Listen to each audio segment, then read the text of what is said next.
Ma prendo un'auto, quello mi serve. Ma adesso...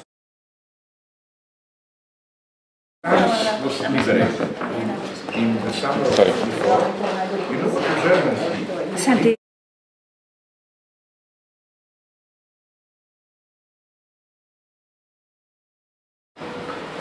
It is almost an industry to make fun of Berlusconi, no? But I think there is something false, a little bit maybe even racist in this making fun of Berlusconi. Because I think that in this way, a phenomenon, and I say this very seriously, which has a worldwide importance. Berlusconi is, for me, one of the symbols of what is going on all around the world is relativized. You know, we can say, oh, you stupid Italians, it's all a spectacle and so on. No, it's a much more serious phenomenon. I would like to propose a phenomenon, to mention to you a phenomenon which really shocked me.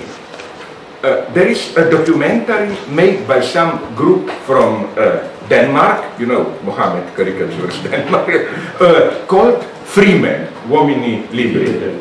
It's a documentary about a gang which, you remember, no you don't, most of you are too young, when in '66 or when later, when there was that communist coup d'etat and then Suharto, and then they killed around 2 million people claiming that they were communists, mostly Chinese. It was one of the great killings. Okay, what's interesting is that this gang, they are of course now respectful senators, journalists, whatever. They wanted to make a film to be made about themselves. No, they didn't hide anything.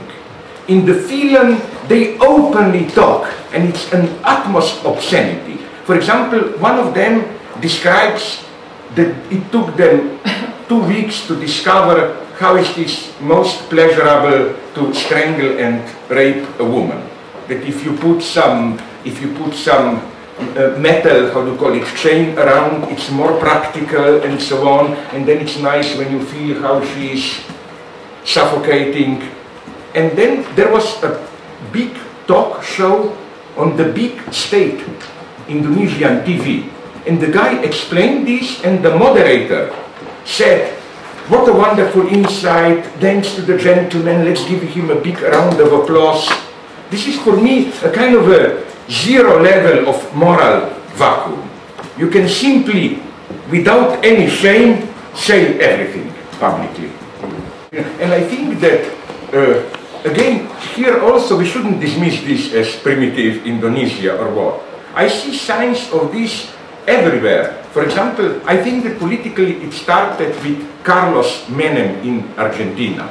He was, I don't know how to describe it very naively, he was the first leader of a state who lost all shame and dignity. He openly made fun of himself. He went even further than Berlusconi, if you think you still have to learn something from. You know, he was telling about his sexual adventures, made public confessions and so on. But you know what's crucial to learn here? How the power still functioned. It was still a harsh regime, authority, legality and so on. And this is what fascinated me. I think we are approaching to this, the new authoritarianism will not be this kind of a Pinochet or Mussolini strict military guy insisting on being treated respectful. It will be what Michel Foucault in one of his books called Ubuisation du pouvoir, Roi Ubu, Alfred Jarry. This kind of a clown in power makes fun of himself, but this shouldn't deceive you. Things are very real. They function. And I think this is where worldwide we are gradually moving in. Let's be frank, even President X1 Bush was in a way a clown. I think it started, if you ask me, with Reagan in the United States.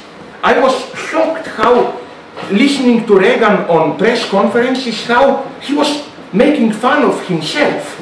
Once a journalist told him, like, is it true what you are telling? And Reagan said, but look at me. Can't you see I'm too stupid to lie and so on? You know, this power which no longer needs the aura, the dignity of power. And now it may surprise you, I found nothing liberating in this. I think it's a very dark, obscure phenomenon. We should reverse the lesson of 68, of this idea of carnival, liberating moment, social rules don't apply, freedom. I think we should learn here maybe that reality is the opposite one. We should drop the idea that to follow good manners is somehow reactionary and you have to explode in passion. We like to refer here to that Russian literary theoretician Mikhail Bakhtin, who wrote the famous book on Rabelais, where he developed the notion of carnival. But you know what I learned from my friends in Russia?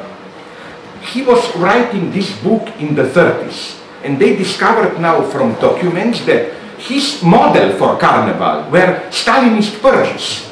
This is a carnival. Today you are a member of Central Committee, tomorrow you are English spy, and so this up goes down, down. So again, there is, I more and more claim that we should maybe turn around the values. It's the right-wingers who are today obscene, making bad jokes and so on. It is the left who should be for simple human decency, good manners and so on. The obvious example would be your country, Italy, where, as far as I can follow, maybe I'm wrong, but a figure like Napolitano tries to keep a minimum of dignity while Berlusconi is doing what he is doing. And maybe you can help me. When the lawyer of Berlusconi said that Berlusconi is ready to prove in the court that he is not impotent, I wonder how, maybe you can help me. But what I want to say is that something horrible happened, I think, 2 years ago in parliament in Slovenia, Ljubljana. A right-wing populist member of parliament attacked a woman, minister who was for gay rights, homosexuals and so on, and said in public, in parliament session, an extremely bad taste remark like, is this, sorry, I don't mean you, but metaphorically, is this a real woman at all? Maybe we should appoint a doctor to look between her legs and check, does she have normal sexual organs? And although I don't like Slovene left, they are not really left, but nonetheless culturally it was such a clear divide. I remember watching it on TV. All the right half of the parliament was taking it as a joke, laughing, ha ha ha, and all the left was not so much furious, but simply ashamed. My God, how can this be happening? Are we in the right place? This is where we are going, I think.